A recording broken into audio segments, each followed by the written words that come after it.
Generic or Genuine? All right, so here's what we got going on in Generic or Genuine. We're reviewing Beyonce's new album, Renaissance. Now, this is an interesting album for a couple reasons. First of all, there's a controversy relating to it that we thought we would maybe talk about in what's happening in music, but since we're doing the whole album review, let's put the context together. Let's just squeeze it right there. So before we break down if the whole album is generic or genuine, what's the controversy, Jack? It's that Beyonce changed a lyric in one of her songs because she was accused of being ableist.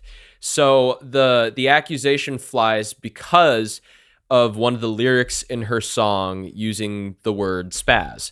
Fact. And now, here's the thing with that. She didn't have to change. I think she elected to change her album. Let me give my whole perception on it, because this is a big deal, for people.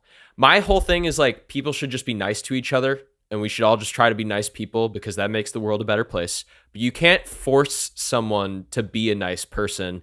And I think that often makes things worse.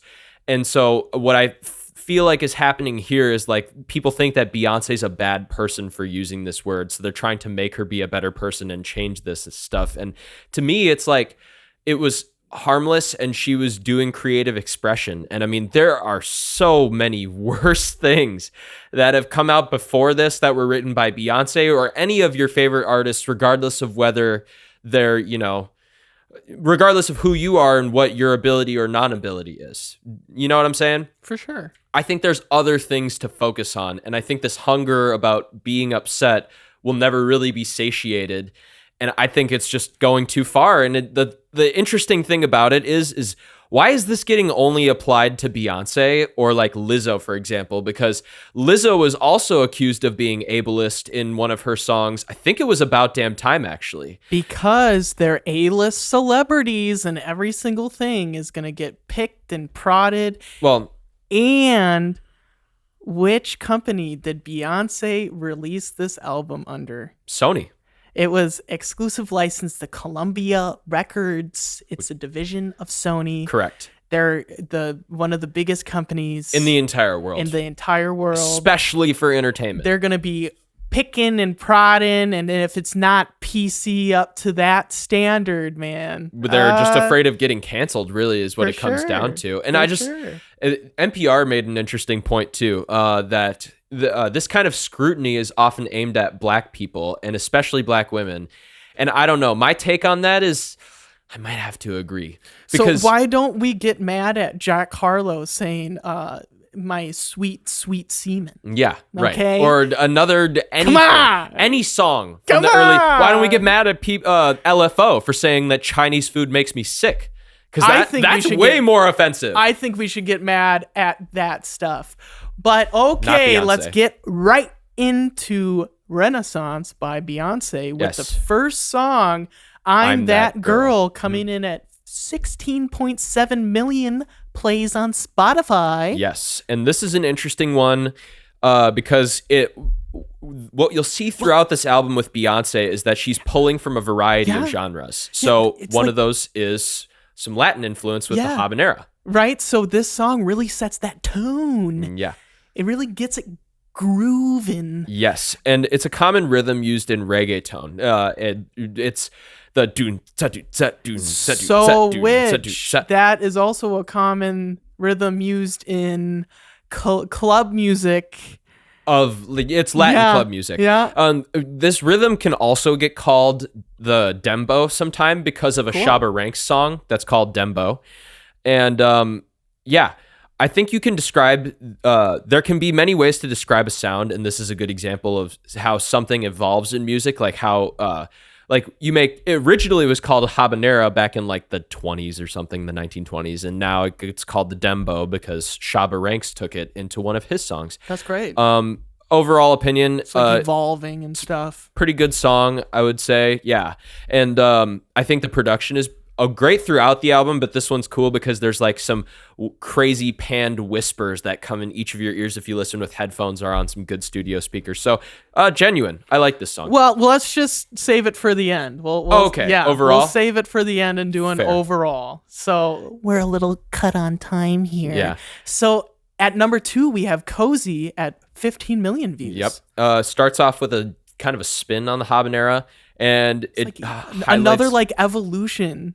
Yeah, I love all the beats on this album. It's great.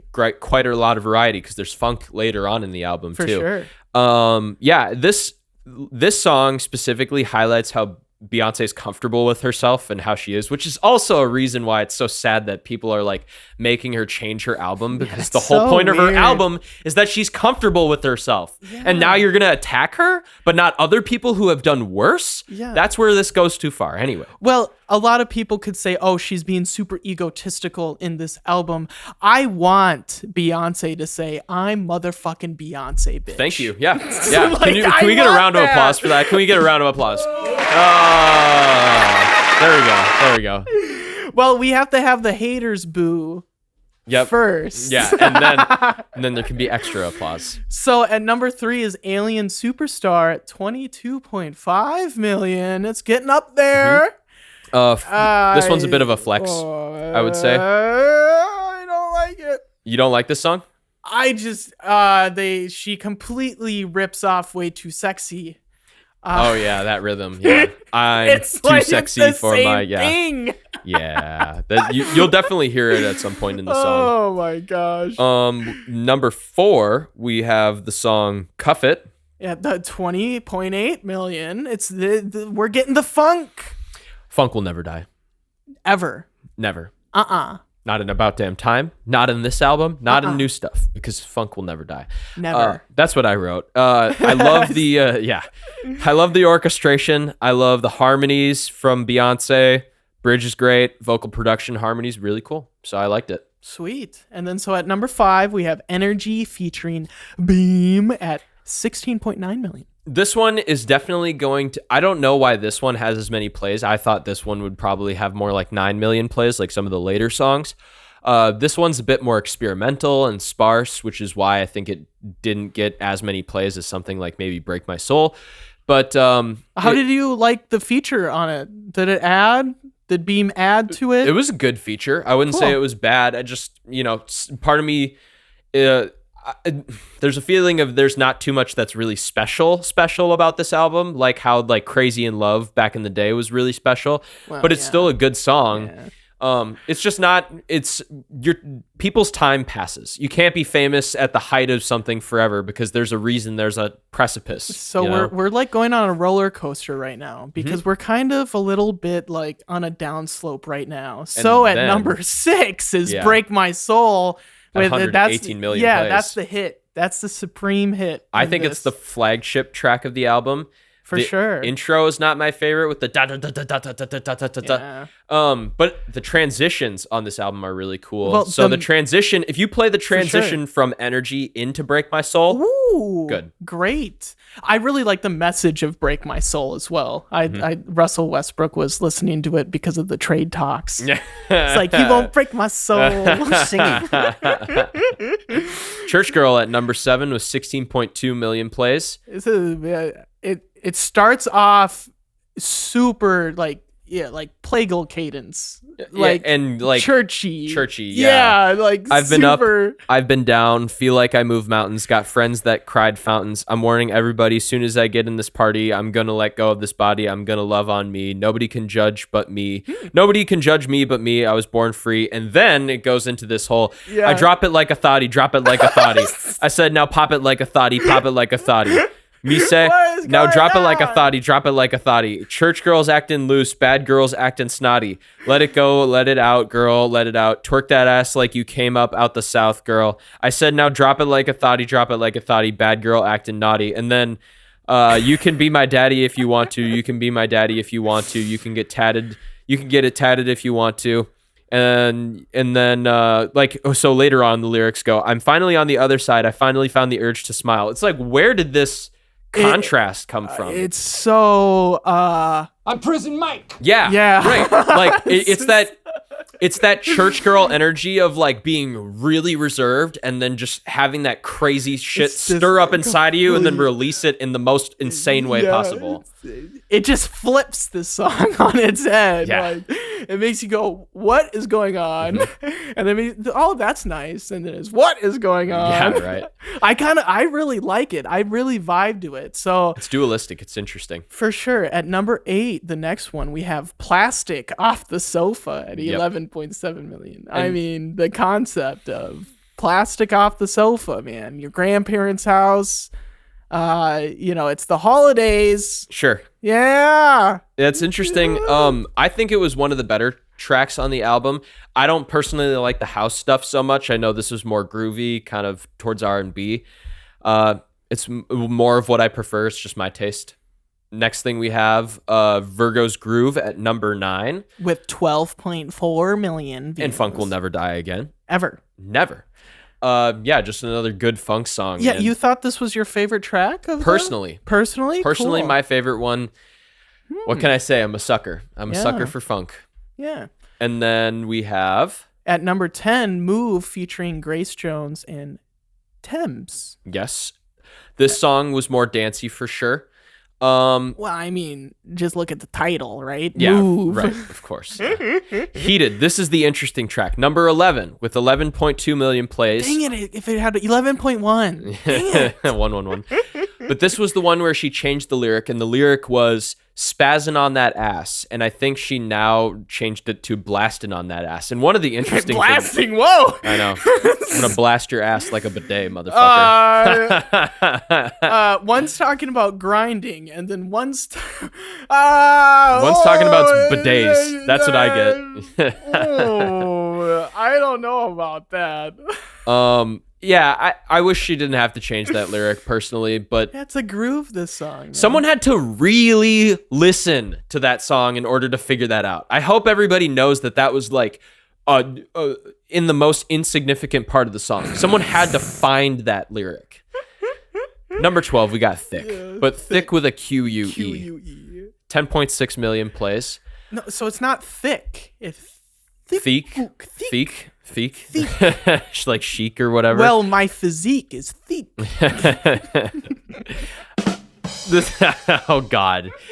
Yeah, another dance track off the album. Yeah, and these dancing ones are only getting around 10 million views. Yeah, it's also the middle part of the album where it's not going to get as much plays. People like to listen to the front and the backside the most. Next song we have, Justin? All Up in Your Mind with only 9 million views. Damn, they're not all above 10. Well, let's see what we've got for lyrics to see if that's the reason why the lyrics making it not as played. I try to get up all in your mind. It stops at a crime that I want to make you mine. I try to get up all in your mind. I'll go and do the time if it means I'll make you mine. My eyes, yeah, I really like your smile. It stops the time, yeah, I stay here for a while. You give me that real good feeling that I need. Be careful what you ask for, because I just might comply. You need a real wild girl. You need me, all your demons. It's going to take a little work. It's absurd, but I'm going to say these 3 words. Yes, I do. I think it's true. I just know I love you. Actually, the lyrics on this, I like more than the other lyrics of like the really played songs even. Like Break My Soul. That's what I run into a lot of the times too. The tracks with lower views, the artist is trying to express themselves more. They're putting more of their personality into it, rather than not trying to make a single to appease everyone in the world. In the popular lens. Yep. Yeah. So I wish this song had more plays, but it is what it is.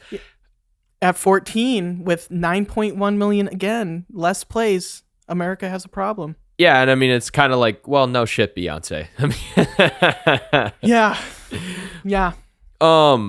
And that's the thing. I mean, maybe one of the reasons why this one doesn't have as many plays is because people know that already, and we're just kind of like, we don't want to think about that still. Well, I kind of like the way it flows through the concepts. This is a very concept-heavy Like, you look at the album and you can kind of get the theme. You can kind of get some sort of a message from just looking at the titles.